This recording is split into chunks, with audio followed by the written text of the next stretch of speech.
aha sa hinla kristan ande hay ay mo sa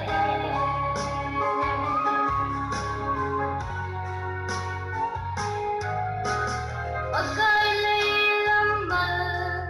som na katungsin sumle bay sana dangda kristan ande hay nagselgi ahile kasan nalung haydan ay galin krista at sana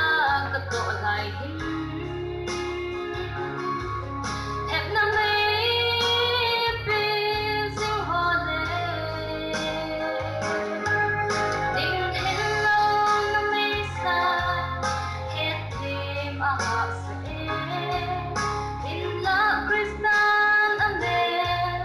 hay ay mo sa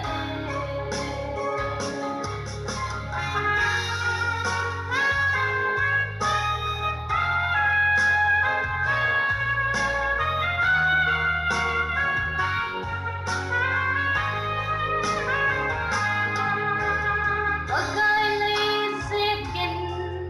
hay nakatutin say sit na lamu sit na building kagun hinla kapag hay no pagkay na